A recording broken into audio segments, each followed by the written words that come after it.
Hello and welcome to episode 8. Thanks for watching and stopping in. This is my second video in a month, I think. I think the last one I did under a month ago. And that's a lot for me if you look at the dates of my previously released videos. I was pretty surprised with the feedback I got on my last video. I wasn't really expecting it, but it kind of makes sense that YouTube pushed the video out a little bit more because I think the topic was relevant to how a lot of people are feeling as artists right now. So it was cool that people found it and dropped a comment. So thanks to everyone who commented and checked it out. That video had like a very specific thing I wanted to talk about, and which is more unusual. I think usually these are more just kind of ramblings about what I've been up to and some thoughts on the drawing of the video. So this one will probably be more in that realm of just kind of me rambling, but I think those kind of videos are fun to watch in the background when you're drawing, which is why I make them. So so this piece I made, I think I started it right after the last video.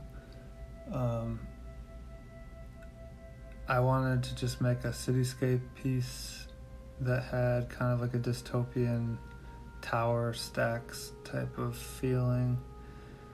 I read Ready Player One. I never saw the movie, but this is kind of how I imagine the stacks to look. Well, I think those were more like shipping containers or something, but I like those kind of like futuristic kind of slum tower towns. I like that theme because there's just so many fun details to draw, and it's just got a gritty, moody feel. And I didn't really plan this piece out too much. Well, I actually did a sketch in my sketchbook, and then I based it on that, which I'll try to show on the screen here. But yeah, I kind of just started drawing and let the scene build itself out without thinking too much about it. And then once the color phase came, I kind of just improvised that too, which is a little risky, especially for how much time a piece like this takes. It can be a little risky to just go straight in and not really have a plan. I try to like come up with somewhat of a plan.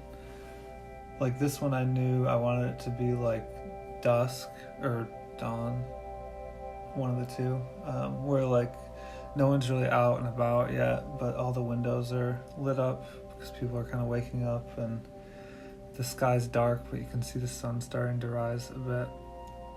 I really like the mood of that time of day, and so that's kind of what I went for with this. A lot of the same architectural features show up in my drawings over and over, and I think it's just me pulling from my mental vocabulary of images of things I've seen and other art that I've seen. And sometimes I feel like it's repetitive, but I'm trying not to be hard on myself for that, because one, there's no need to push that hard to come up with new things all the time. And two, I think there's something cool about exploring one theme or subject almost infinitely or like continuously. I think there's like this pressure. I don't know if it's an inner pressure or like something that's present in the art community of trying to learn how to do everything, but like learn how to draw everything or like every kind of subject But there's so many artists that just draw one thing over and over, and there's something so cool about that to me, because it's almost like any subject can be explored infinitely, and each iteration highlights something new. There's always going to be something different and some feature that's different. So I guess I'm kind of leaning towards that a little bit more lately, of just like wanting to draw cityscapes. And when I sit and think about what I want to draw, if I try to like imagine what else I would want to draw, it's hard for me to think of anything. Whereas if I think of like cityscapes, I just have a lot of ideas. So there's a part of me that's like, oh, I should push myself to draw something else. But there's really no need to push in that way. So yeah, right now on the screen you can see all the windows I started to use masking fluid on, and that's something I haven't done too much, but it helped. It helped with this piece especially because there's so many areas that I wanted to keep light, even though it was such a dark scene. So that was kind of a new process for me in this video, or in this piece.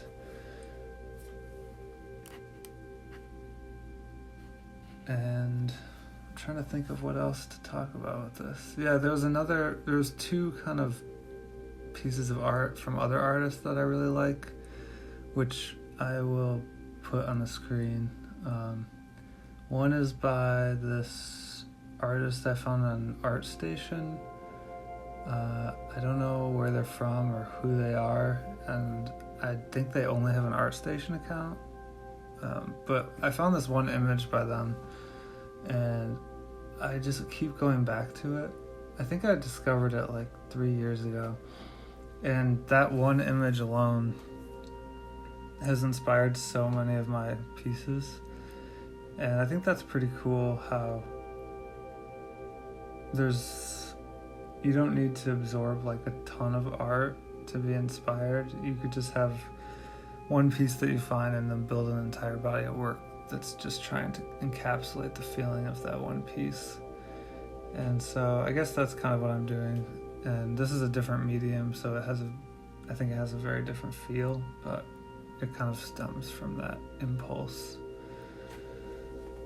And then the other piece was the Ian McHugh piece. It's a digital painting where it's like looking down at a city at night and there's light coming up from the street below.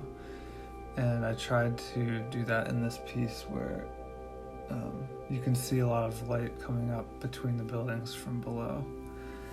And I don't think that's something I've really done before, so it was fun to try to do that. I think I want to try it a few more times and see if I can capture that better, but I'm happy with how this one came out, so that's cool. As far as my art practice as a whole right now, I'm still enjoying sticking to the traditional trajectory that I talked about in the last video, but I'm still having like hand pain and tingling and stuff. It's kind of this constant struggle that I always have to deal with, apparently.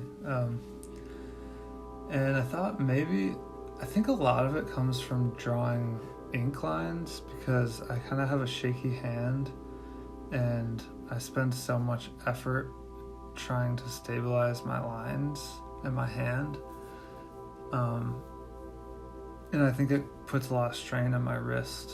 So I'm considering experimenting more with gouache, or just making pieces without ink lines, which that's such a big part of my work, but I don't know. Maybe this is almost like a forced style shift as a result of this thing that my body does. So that could be an interesting dynamic. But I don't really know how to use gouache. I've used it a bit in the past, and actually the one time I did kind of dive into it a little bit, I think I made like maybe 15 or 20 little 6x6 pieces, just studies and things. But I noticed I didn't have any hand issues the whole time. So I'm curious if that's a direction I should go in more.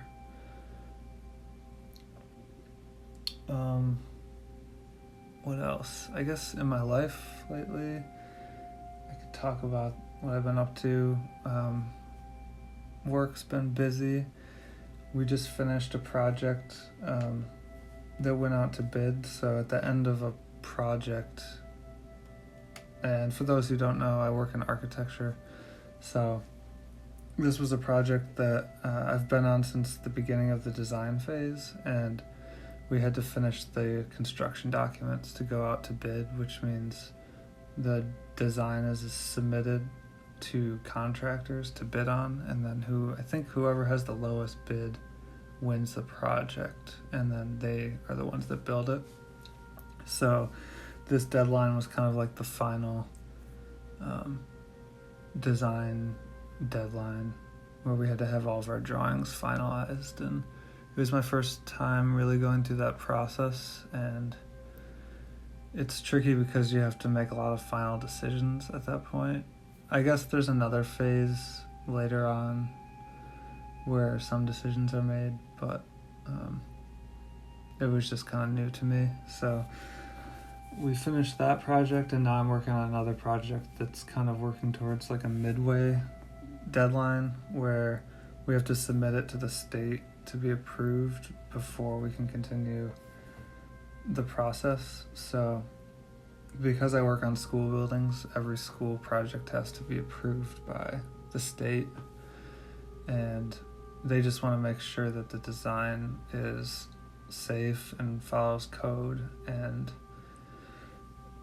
all the code things. So it's not like a final design, but it has to be finished enough that they can review it. So that's what I'm working on right now, and work's been pretty busy. So I've been trying to stay productive with art outside of work, and especially just for a mental break.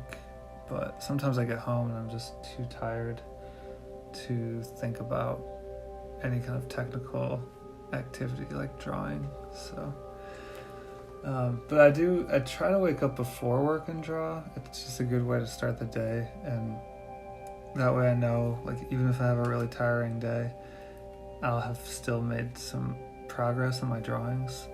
And I kind of just wake up and I'll make a cappuccino and put on some music and just spend 30 minutes or an hour drawing or painting. And if you do that every day, even if you do 30 minutes a day, you can make a lot of progress in a week. So that's kind of been my secret productivity hack, I guess, for drawing. And yeah, like I said, it's just a good way to start the day on a nice, relaxing activity. Other than that, just been going for a lot of walks, bike rides. I've been doing some urban sketching in my sketchbook. So I'll like take my bike out. I have a folding bike because I live in a small apartment, and I'll just ride around town or go out on the bike path and find something to draw and just stand on the side of the bike path and do some drawing. So I will be posting that stuff on Instagram. Maybe at some point I'll do like an urban sketching YouTube video, but I haven't really figured out how to do that because I don't know how I would film myself drawing unless I got like a tripod, which I don't really want to do. It seems like kind of a production, but who knows. I do want to do some sketchbook tours though, so that's a video idea for the future. If anyone has any ideas or thoughts for videos or things they'd like to see, I'd love to hear from you. And it's always nice to hear or to read your comments and see that random people are connecting with what I'm doing with my art. So yeah. I don't really know what else to say today. I have like a list of kind of art thoughts, sort of like little snippets of maybe like art philosophy, you could say, on my notes app, which I might kind of make videos where I'll talk about a specific topic, like why I make art, or why it's important to make art, or maybe my thoughts on social media and art. But I haven't quite figured out if I want to like script it or just freeform talk like these videos. But anyway, my goal is just to share my work on here and hopefully create a relaxing environment for people when they're drawing. So another thing, I guess, is I had my Etsy shop open, and the idea was that because Etsy has a built-in marketplace, I would be able to get sales through that, but they haven't really pushed my account at all, so I haven't gotten any sales. So I'm thinking about just going back to Imprint, which is like a print-on-demand service, and I would make a little bit less money on sales, but I wouldn't have to like carry inventory, and it also allows you to buy different size pieces, whereas right now in my Etsy shop I only have one size, and not everybody wants that size. So, and then I can use the inventory I do have to sell at art fairs, which is something I'm starting to get back into. So before I post this, I'll reactivate my Imprint account, so if anyone wants to buy a print, I'm going to put this print on there, and the print from my last video too. So if anyone wants to buy a print, I always appreciate the support, and it's nice to know that people can have my art hanging in their living spaces. And other than that, just want to say thanks again for watching, and I hope you have a great day. Thanks. Bye.